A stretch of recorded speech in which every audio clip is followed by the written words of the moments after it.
안녕하세요. 책 읽는 문학관 여운입니다. 오늘 읽어드릴 작품은 요한 볼프강 폰 괴테의 젊은 베르테르의 슬픔입니다. 괴테는 80년 넘는 생애 동안 시와 소설, 희곡과 산문, 그리고 많은 양의 서한을 남겼습니다. 젊은 베르테르의 슬픔 같은 베스트셀러에서 파우스트 같은 대작에 이르기까지 다양하고도 폭넓은 작품을 선보였죠. 젊은 베르테르의 슬픔은 18세기 전 유럽을 떠들썩하게 만든 가장 성공한 문학작품이라 해도 과언이 아닌데요. 베르테르 효과가 일어날 정도로 많은 사람들이 소설 속 자살을 시도했으며 새로운 낭만적인 사랑을 꿈꾸며 이혼하는 사람들도 생겨났다고 합니다. 더 나아가 주인공 베르테르가 입던 푸른 연미복과 노란 바지가 유행했으며 그의 화술을 따라하는 젊은이들도 많았다고 하지요. 베르테르의 열병이라고 할 정도로 뜨거웠던 젊은 베르테르의 슬픔은 오늘날에도 여전히 많은 독자들의 사랑을 받고 있는데요. 비극적 결말, 청춘의 사랑, 아름다운 자연의 묘사가 모두 어우러지면서 예술적으로 완성된 구도를 이룬 것은 물론 독일 서구 소설의 한 원형을 이루기도 했습니다. 문학작품이 한 시대나 공간을 뛰어넘어 변치 않는 사랑을 받을 수 있다는 사실을 여실히 보여주는 작품이 바로 젊은 베르테르의 슬픔인 것이죠. 이 작품은 괴테의 나이 25세 때인 1774년에 불과 14주 만에 완성된 작품으로 출간되자마자 독일은 물론 유럽 전역에 엄청난 화제를 불러일으켰습니다. 많은 비평가들은 괴테의 많은 작품들이 자전적이라고 평가하고 있는데요. 젊은 베르테르의 슬픔이 서간체 형식을 빌려 쓰였으며 소설 속 주인공들과 그들의 관계가 작가 괴테의 실제 인간관계와 일치하는 점 때문이었습니다. 젊은 베르테르의 슬픔은 사랑에 빠져 마침내 자살하고만 베르테르의 순수한 열정과 사랑을 충실히 담아낸 작품이죠. 법학을 공부하던 베르테르는 어머니의 유산을 정리하기 위해 고향을 찾아갑니다. 그러던 어느 날 연회에 참석했던 베르테르는 아름다운 여인 로테를 알게 되는데요.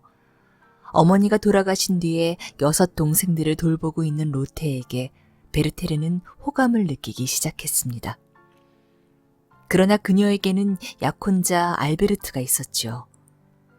모든 상황이 괴로웠던 베르테르는 결국 로테 곁을 떠나게 되고 얼마 뒤 로테가 알베르트와 결혼한 사실을 알게 됩니다. 베르테르는 이 사실로 괴로워하며 고통의 나날을 보내는데요. 결국 베르테르는 로테가 있는 거리로 돌아와 마지막으로 한 번 더 그녀의 얼굴을 보기 위해 로테의 집을 방문합니다. 로테는 알 수 없는 감정에 휩싸여 베르테르의 손을 뿌리치고 그의 곁을 떠납니다. 독일 문학의 거장 요한 볼프강 폰 괴테의 낭만적 사랑과 예술의 아름다움을 예찬한 소설 젊은 베르테르의 슬픔. 그 작품 속으로 잠시 들어가 보시죠. 구독과 좋아요는 사랑입니다.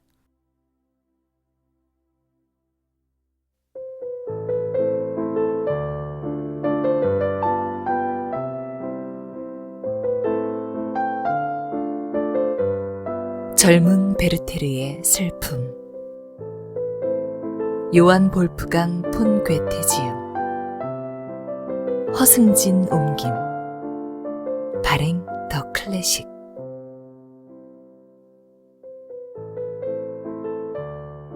제1부 2 6월 16일 왜 편지를 쓰지 않느냐고? 자네가 그런 질문을 하면서도 많이 배운 사람이라고 할 텐가? 어련히 내가 잘 지내리라 생각할 수 있었을 걸세. 그러니까 짧게 말하자면 내 가슴을 깊이 파고드는 그런 누군가를 알게 되었네. 나는 잘 모르겠네. 내가 어쩌다 무척이나 사랑스러운 여인을 알게 되었는지에 대해 자네에게 조리 있게 설명해 주기는 어려운 일일세. 난 그저 만족스럽고 행복할 뿐 사실을 정확하게 기술하는 역사가는 아닐세. 마치 천사야. 나 참, 이런 소리는 누구나 애인한테 그렇게 말하지 않는가? 그래도 그녀가 얼마나 완벽하고 또 어째서 완벽한지 충분히 설명하긴 힘들다네. 그녀가 내 마음을 완전히 사로잡았다는 것만으로 충분하네. 그렇게 총명하고도 순진하며 그토록 착실하고도 단호하며 그렇듯 활기차고 분주하게 움직이면서도 영혼의 평온을 지녔다네. 그녀에 대해 하는 모든 말이 다 조잡한 수다일 뿐이고 그녀를 제대로 나타내지 못하는 공허하고 어줍잖은 추상화에 불과하다네. 다음에 기회가 닿으면, 아니, 다음이 아니라 지금 바로 이야기하려네. 지금 하지 않으면 다시는 이야기할 기회가 없을 걸세. 그럼 우리끼리 얘기지만 이 편지를 쓰기 시작한 뒤로 벌써 3번이나 펜을 놓으려 했다네. 말에 안장을 올리고 밖으로 외출하고 싶어서 말이네. 물론 아침 일찍부터 밖에 나가지 않기로 굳게 맹세했지만 그런데도 자꾸 창가로 달려가서 해가 어디쯤 떴나 보게 되네. 난 마음을 다스리지 못하고 그녀에게 갈 수밖에 없었네.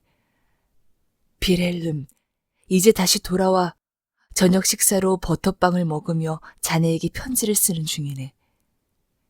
귀엽고 활기찬 아이들, 8명이 형제 자매들에게 둘러싸인 그녀의 모습을 보는 것은 내 영혼에 더할 나위 없는 큰 기쁨이라네. 이런 식으로 계속 써봐야 잘은 마지막까지도 처음과 마찬가지로 무슨 소린지 알 수 없겠지. 그럼 지금부터 상세하게 이야기해 보려고 노력할 테니 집중해서 잘 듣게나. 얼마 전에 공직자 S를 알게 되었는데 그 행정관에게서 자신의 은둔처, 그러니까 그의 작은 왕국으로 한번 놀러 오라는 초대를 받았다고 편지에 썼을 걸세. 나는 그 약속을 계속 미루고 있었는데 만일 그 한적한 곳에 숨겨져 있던 보물을 우연히 발견하지 못했더라면 내가 결코 그곳을 찾아가는 일은 없었을 걸세. 젊은이들이 그 시골에서 무도회를 열었는데 나도 기꺼이 참석했었네. 난 그곳에 사는 착하고 예쁘장하지만 그 밖에는 별로 특별할 것은 없는 한 아가씨에게 춤 파트너가 되어달라고 부탁했다네. 마차를 한 대 빌려서 그녀와 그녀의 고모를 무도회장으로 데려가기로 약조가 되었네. 우리가 가는 도중에 샤를로테 S양도 데려가기로 하였네. 이제 곧 아름다운 아가씨를 만나게 될 거예요. 마차가 숲속 넓은 길을 따라 사냥용 오두막으로 가던 중 내 파트너가 불쑥 말을 했다네. 조심하세요. 사랑에 빠질지도 모르니까. 그녀의 고모가 덧붙여 말하였네. 그게 무슨 말입니까? 내가 물었네. 그녀에게는 이미 약혼자가 있답니다. 고모가 대답하더군. 어느 번듯한 신사분과요. 지금 부친이 돌아가셔서 여러 가지 처리할 일도 있고 좋은 일자리도 알아볼 겸 여행 중이라네요.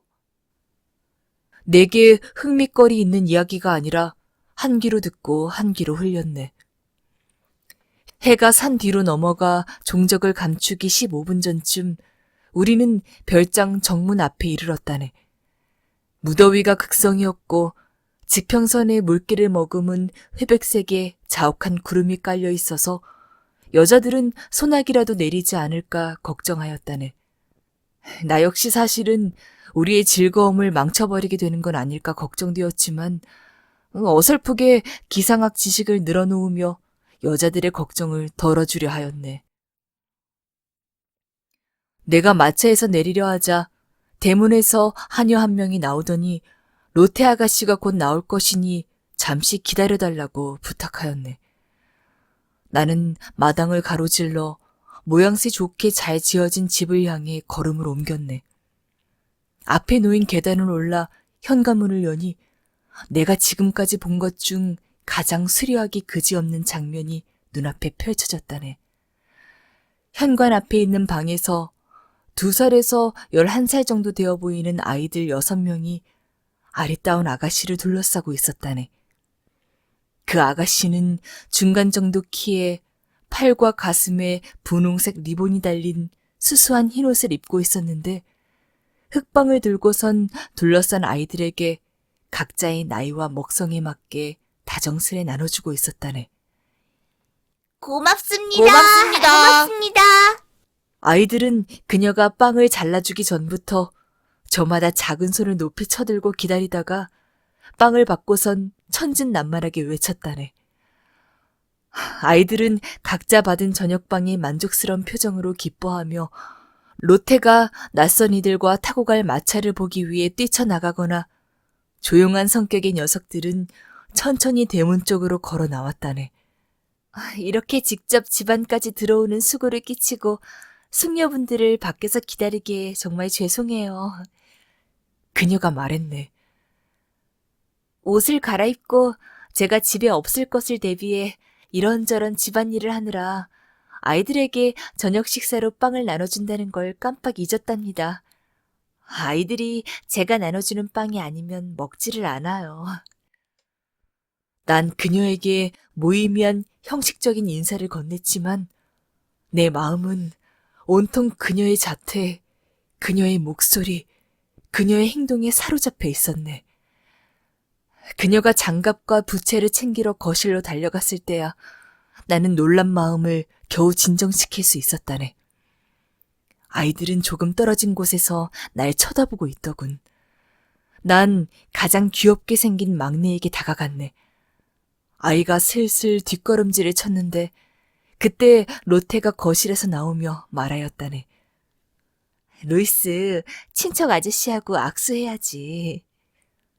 아이는 거리낌 없이 손을 내밀었고 꼬마의 작은 코에서 콧물이 줄줄 흐르는데도 난 아이에게 사랑스럽게 입맞추지 않을 수 없었다네.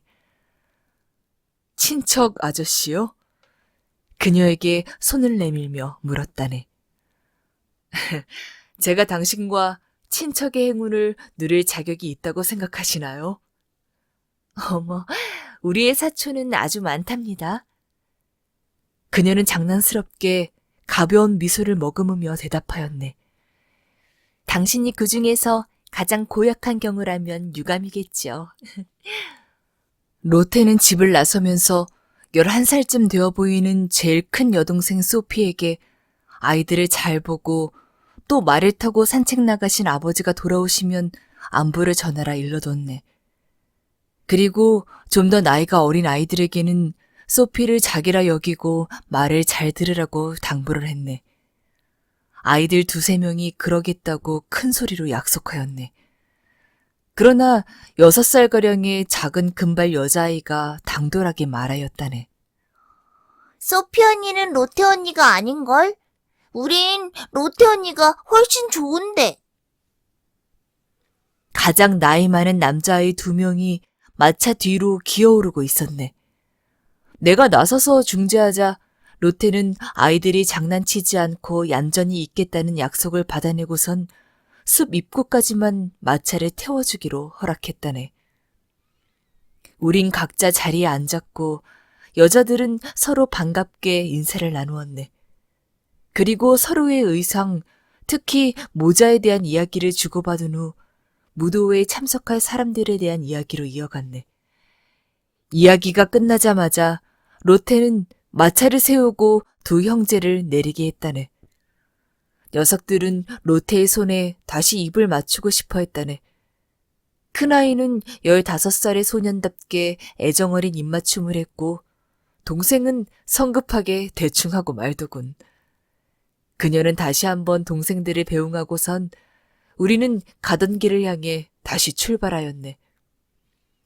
내 파트너의 고모가 얼마 전 자기가 보내준 책을 다 읽었느냐고 로테에게 물었다네. 아니요. 그 책은 마음에 들지 않더라고요. 로테가 대답했네. 다시 가져가도 좋아요.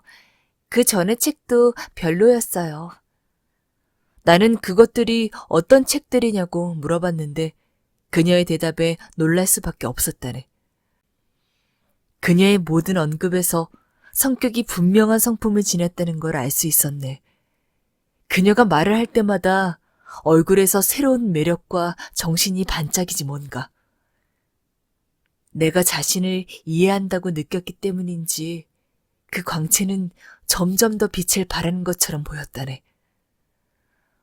어릴 적에는 소설만큼 좋아한 것이 없었어요. 그녀가 말을 이었네. 일요일이면 방 한편에 앉아 미스 제니의 행복과 불행을 함께 마음으로 나누면 얼마나 행복했는지는 신께서만 아실 거예요. 지금도 그런 종류의 책에 마음이 끌린답니다. 하지만 요즘에는 책을 읽을 여유가 부족해서 책을 읽는다면 제 취향에 딱 들어맞는 책이면 좋겠어요. 저는 책 속에서 나의 세계를 재발견할 수 있는 작가가 가장 좋아요. 제 삶과 같은 일들이 일어나고 제 가족의 삶처럼 흥미롭고 정이 넘치는 이야기를 묘사하며 이야기를 쓰는 그런 작가 말이에요. 우리의 삶이 낙원 같다고 할 수는 없지만 그래도 말로 표현하기 힘든 행복의 원천인걸요? 그녀의 말을 듣고 밀려오는 마음속의 감동을 감추느라 애를 먹었지만 그리 오래 지속되지 못했네. 잠시 지나가는 말로 그녀가 모 작가의 소설 웨이크필드의 목사에 대해 진지하게 의견을 피력하고 있을 때 나 역시 그만 자제력을 잃고 그녀에게 마음속의 말을 모조리 털어놓고 말았다네. 얼마 후에 로테가 다른 이들에게 말을 걸었을 때에서야 비로소 그동안 계속 다른 여인들이 눈을 크게 뜨고서 쥐죽은 듯 조용히 앉아 있었다는 것을 알아챘다네. 내 춤 파트너의 고모가 몇 번이고 코를 킁킁대며 비웃는 듯 했지만 난 상관하지 않았네. 그러다 춤의 즐거움이 다음 대화의 화제로 이어졌네. 춤에 대한 열정이 잘못이라 하더라도 고백하건대 춤보다 즐거운 것은 없어요. 로테가 말하였네. 걱정으로 가득할 때 음도 잘 맞지 않는 제 피아노 앞에 앉아 서투른 솜씨로 데모곡을 연주하고 나면 기분이 풀리곤 하죠. 이야기를 나누는 동안 내가 얼마나 즐거운 마음으로 그녀의 검은 눈동자를 쳐다보느라 정신이 팔렸는지 그녀의 싱그러운 입술과 상기된 볼에 완전히 나의 영혼을 사로잡혔으며 그녀의 멋진 언변에 넋이 나가 그녀가 하는 말의 표현을 제대로 알아듣지 못했다네. 뭐 그런 것들이야 자네가 날 너무 잘 알고 있으니 굳이 말하지 않아도 상상할 수 있을 걸세. 어쨌든 무도회장에 마차가 도착하고 난 무슨 목류병 환자인 양 마차에서 내렸다네. 어둠이 내려앉아 저물고 있는 세계 속에서 꿈속처럼 빨려 들어가 불 켜진 홀에서 들려오는 음악 소리도 듣지 못했네. 내 춤 파트너의 고모하고 로테의 춤 파트너였던 아우드란 씨, 또 어떤 이름 모를 신사가 모든 이름을 다 기억할 사람이 세상에 어디 있겠는가. 마차 문까지 나와 우리를 맞이하고 자신들의 파트너와 함께 입장했고 나도 내 파트너를 데리고 들어갔다네. 우리는 서로 뒤섞여 돌아가면서 미니에트 춤을 추었어. 난 여러 아가씨들에게 춤을 청했는데 마음에 들지 않는 여자일수록 손을 내밀어 제대로 끝맺지 않은 경우도 있었네. 로테와 그녀의 파트너는 데모곡을 추기 시작하였네. 로테가 우리와 함께 춤을 추기 시작했을 때 내가 얼마나 기뻤는지 그 기분은 자네도 충분히 공감할 걸세. 그녀의 춤은 자네가 직접 눈으로 보아야 한다네. 이보게 그녀는 열과 성을 다해서 춤에 집중하더군. 그녀의 온 몸은 춤만이 전부라는 듯이 하나의 조화를 이룬다네. 어떠한 근심 걱정 하나 없이 춤 외엔 아무것도 생각지 않고 자연스럽게 춤을 춘다네. 그리고 그 순간 그녀 앞에 모든 것들이 사라지고 오로지 춤만 존재하는 것 같았네.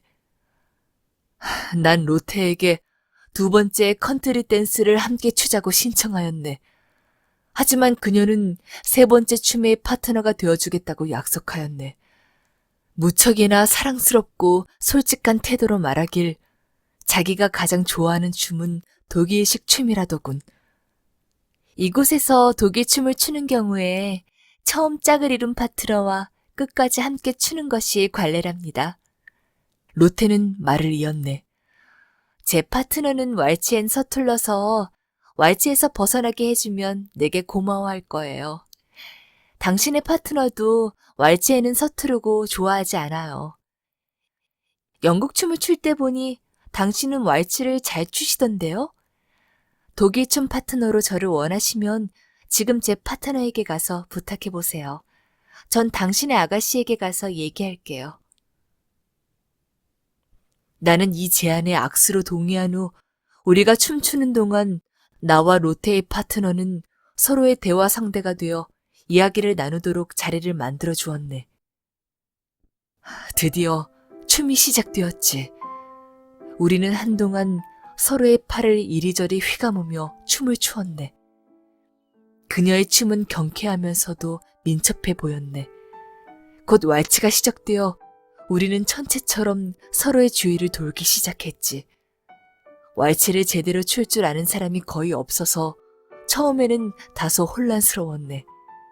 우린 영리하게 그들이 잠잠해질 때까지 기다렸고 서툰 사람들이 홀에서 물러났을 때 우리는 아우들한 커플과 더불어 우리 두 쌍만이 익숙하게 춤을 추었네. 내 평생 그렇게 신나게 춤춰본 적이 없었네. 그 순간 나는 사람이 아닌 듯했네. 더없이 사랑스러운 여인을 품에 안고 주변이 안 보일 정도로 번개처럼 이곳저곳을 누비며 춤추다니 말이네. 그리고 비렐름, 솔직히 말해서 내가 사랑하고 늘 함께이고 싶은 이 소녀가 나 이외의 다른 남자와 왈츠를 추는 일은 절대 없게 하리라 굳게 맹세를 했다네. 서로 내가 그로 인해 목숨을 잃는다고 해도 말이지. 자네는 이런 나를 이해할 수 있겠지? 우리는 잠시 쉬기 위해 천천히 홀 안을 돌아다녔네. 그런 다음 로테는 자리에 앉았지. 내가 먹으려고 갖다 놓은 유일한 과일인 오렌지 몇 개가 그녀의 기운을 북돋는데 큰 힘을 발휘하더군. 비록 로테가 그 오렌지를 같은 자리에 별 볼 일 없는 여자들에게 나누어 줄 때는 바늘이 가슴을 찌르는 것 같았네. 세 번째 영국식 춤에서 우리는 두 번째 조가 되었다네. 군중 속을 누비면서 형용할 수 없을 정도의 순수한 그 자체의 즐거움을 만끽하며 춤을 추는 로테의 눈을 나 역시 황홀감에 휩싸여 바라보는 기쁨은 오직 신만이 아실 거야. 그러다가 어떤 부인의 옆을 지나게 되었네. 그 부인은 그리 젊은 나이는 아니지만 귀염성 있는 얼굴인지라 전에도 몇 번 눈여겨본 적이 있었네.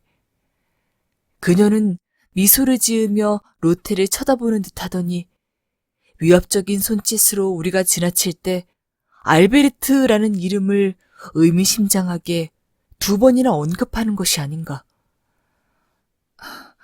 실례되는 질문이는지 모르겠지만 알베르트가 누군가요?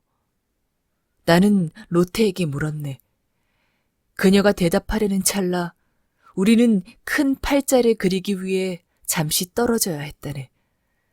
그리고 다시 서로가 스치게 되었을 때 그녀는 뭔가 생각에 잠긴 듯 알 수 없는 표정으로 나의 손을 잡으며 말했다네. 숨길 일은 아니고 알베르트는 성실한 분이며 저와는 약혼을 한 사이라 할 수 있어요.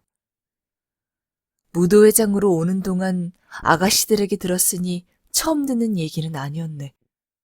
하지만 마치 처음 듣는 얘기처럼 낯설게 느껴졌네. 짧은 시간 동안 나에게 이토록 소중한 존재가 된 이 여인에게서 그 이야기는 완전히 망각하고 있었기 때문이야. 난 순간 머리가 멍해지고 혼란스러워 그만 엉뚱한 커플 속으로 끼어들고 말았네. 그 바람에 전체 대형이 뒤죽박죽이 되어버렸지. 다행히 로테가 침착하게 나를 이끌어 주어서 질서를 되찾았다네. 무도회가 끝나기 전부터 번개가 많이 치더군. 이미 지평선 일대에서 번쩍이며 쳤었는데 난 그게 기온이 낮아져서 그런 거라 둘러댔었지. 그런데 춤이 끝나기도 전에 천둥 소리의 음악이 안 들릴 정도가 되어버렸어. 여자 셋이 대열에서 이탈하고 그 파트너들이 뒤를 쫓아갔네. 홀의 분위기가 착 가라앉고 음악은 멈췄네. 즐거움이 한창인 와중에 이런 불안이 엄습하면 평소보다 더 강한 인상을 받게 되는 건 당연한 일 아니겠나. 전과 후의 감정 변화가 더 확연히 느껴지니까. 물론 근본적으로 우리의 감각이 예민해져 있으니 더 강한 인상을 빨리 받아들이기 때문이겠지. 몇몇 여자들이 야릇한 표정으로 얼굴을 찌푸린 것도 같은 이유겠지. 어떤 여자는 홀 한 구석에서 창문을 등지고 귀를 막고 있더군. 그러자 다른 여자는 그녀 앞에 꿇어앉아 무릎에 얼굴을 파묻더군. 또 다른 여자는 그 둘 사이로 파고들어서 눈물을 흘리며 껴안더군. 몇몇은 집으로 돌아가고 싶은 눈치였다네. 물론 그 와중에 정신없는 여자들을 노리는 엉큼한 남자들의 무례한 행동도 있었다네. 그들은 겁에 질려 불안에 떠는 여자들의 입술을 자신의 것으로 만들기에 열중인 것 같았네. 신사 몇몇이 담배를 피우러 아래로 내려갔고 나머지 사람들은 집주인이 뒷문이 있고 커튼이 있는 방을 제공해 주겠다 하자 사양하지 않았다네. 방에 들어가자 로테는 부산스레 움직이며 의자들을 동그란 대형으로 모으더니 사람들을 모두 앉히고 게임이라도 하는 게 어떻겠냐는 제안을 하더군. 키스 같은 짜릿한 벌칙이라도 기대하는 듯 입술을 내밀며 의욕을 보이는 사람도 있었지. 숫자 세기 놀이가 어떨까요? 로테가 말했네. 자, 제가 오른쪽에서 왼쪽 방향으로 도는 동안 자기 차례에 해당하는 숫자를 차례로 세는 거예요. 각자 자기 차례의 숫자를 외치고 다음으로 넘기는 거죠. 그걸 실수 없이 빠른 속도로 외쳐야 해요. 막히거나 틀린 숫자를 외치면 뺨을 한 대씩 맞는 거예요. 그럼 시작해 볼까요? 숫자는 1000까지 세기로 해요. 참 진풍경 아닌가. 로테는 의욕적으로 팔을 걷고 돌기 시작했어. 하나 하고 첫 번째 사람이 외치고 그 다음 사람이 둘, 그 다음 사람이 셋 이런 식으로 진행되는 거라네. 로테는 점점 빨리 돌기 시작했고 그 와중에 누구 하나가 틀렸어. 찰싹 로테가 뺨을 때렸고 모두 폭소를 터뜨리는 사이에 다음 사람도 찰싹 그리고 더더욱 빨리 돌아가는 거야. 나도 2번이나 뺨을 맞았는데 다른 이들보다 더 세게 때리는 듯해 은근히 기뻐했네. 웃고 떠들며 즐기는 사이 천을 세기도 전에 게임은 끝나고 말았지. 모두 저마다 짝을 이루어 자리를 떴네.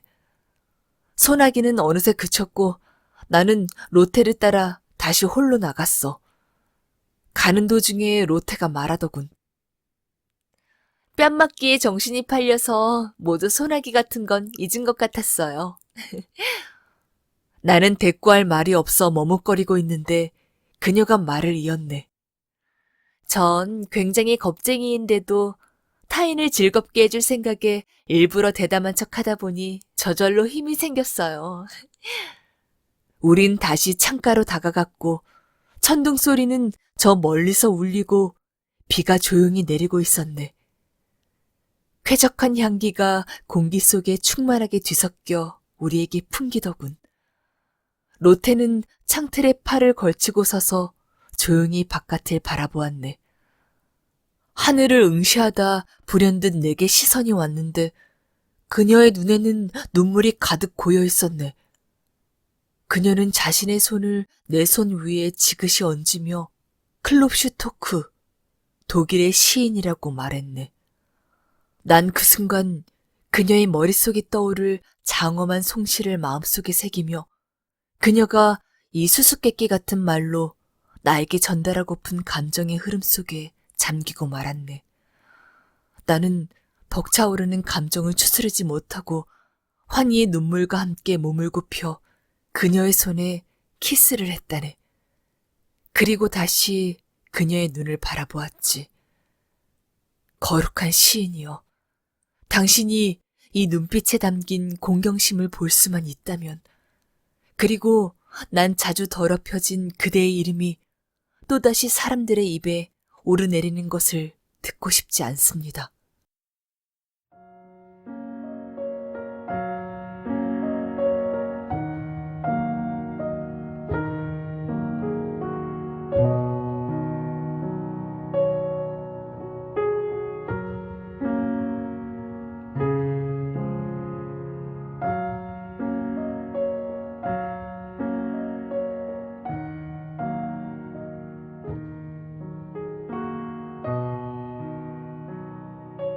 (6월 19일)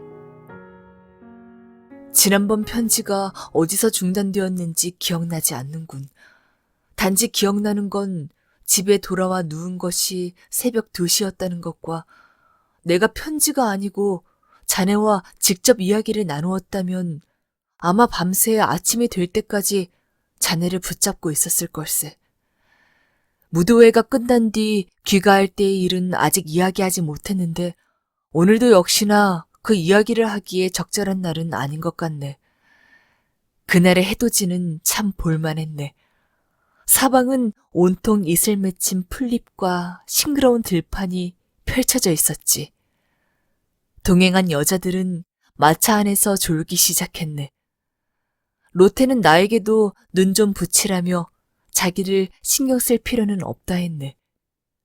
그녀의 눈을 바라보며 말했네.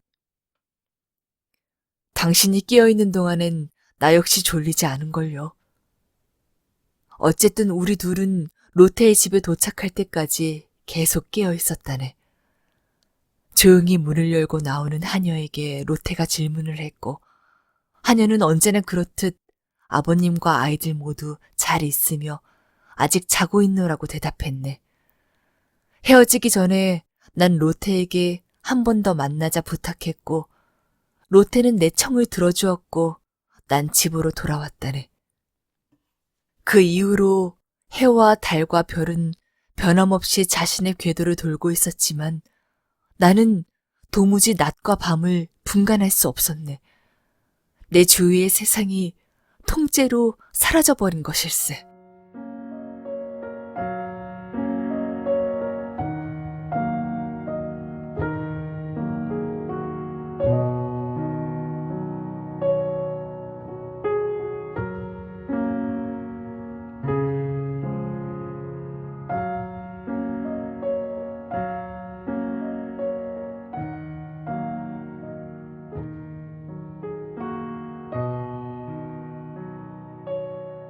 (6월 21일) 난 무척이나 행복한 날들을 보내고 있네.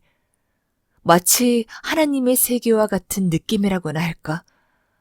앞으로 나에게 어떤 일이 일어날지 알 수 없지만 나의 인생 안에서 가장 순수한 삶의 기쁨을 맛보지 않았다고 절대로 말할 수 없을 것이네. 자네 바라임을 알고 있겠지? 난 그곳에 완전히 정착했다네. 30분 정도면 로텐의 집으로 갈 수 있다네. 그곳에 있을 때 난 비로소 존재의 의미를 느끼며 인간에게 주어진 행복을 누린다네. 바라임을 산책로로 선택했을 때 난 그곳이 그렇게나 천국에 가까운 곳이라고는 생각하지 못했네. 멀리 산책을 나가서 나의 모든 소망을 간직한 그 사냥별장을 때로는 언덕 위에서 때로는 강 건너편에서 몇 번이고 바라보곤 했다네. 사랑하는 빌헬름, 스스로를 확장시키고 새로운 것을 발견하기 위해 이곳저곳을 배회하는 인간의 욕망에 대해 많은 생각을 했다네. 반면 스스로를 속박하여 자신을 전혀 돌아보지 않고 안주하고자 하는 욕구에 대해서도 탐구해 보았네. 정말 신기한 일이네. 이곳 언덕 위에 올라서서 아름다운 계곡 아래를 내려다보고 있으면 주위의 모든 것들이 내 마음을 매료시킨다네. 저 작은 숲. 저 숲의 그늘 아래서 휴식을 취한다면 정말 좋겠지. 저 산봉우리. 저 위에서 이 마을 전체를 내려다보았으면 어깨동무하듯 서로 기댄 저 언덕과 계곡들, 그 속에서 하나가 될 수 있다면, 그 속에서 길이라도 잃어봤으면 난 서둘러 그곳으로 향했다가 돌아왔어. 내가 원하던 것들은 거기 없었지. 저곳은 마치 미래와 같다고 할 수 있을까? 거대하고 불확실한 것이 조용히 우리 앞에 놓여 있는 것이 말이네.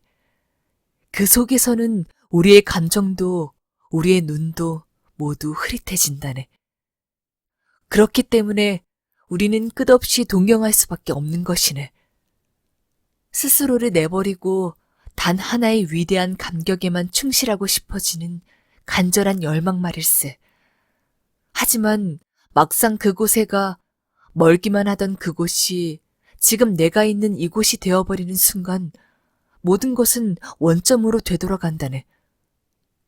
늘 그랬듯이 우리는 여전히 결핍 속에 서 있는 것과 마찬가지며 우리의 영혼은 사라져버린 동경의 대상을 계속해서 갈구하며 시달리게 되는 게 아닐까?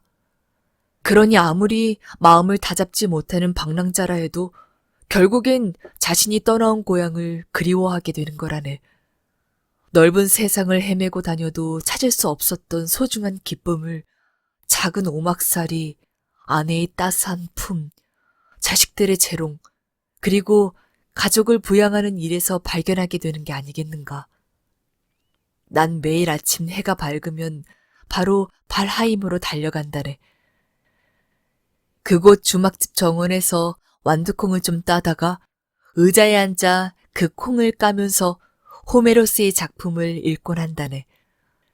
때로는 부엌에 들어가 냄비를 꺼내 버터를 두르고 완두콩을 넣은 뒤 뚜껑을 덮고 그 옆에 앉아 뒤적거릴 때도 있는데 그럴 때마다 오디세우스의 아내인 페넬로페에게 구혼을 하는 남자들이 소와 돼지를 잡아 그걸 불에 굽는 광경이 떠오르기도 한다네. 부족 사회의 풍경은 내게 이렇게 평온함을 만끽하게 해주고 진실한 감정을 불어넣어준다네. 다행히 난 그러한 생활을 어떤 가식도 없이 내 삶의 일부로 실천하고 있으니 더없이 행복하다네.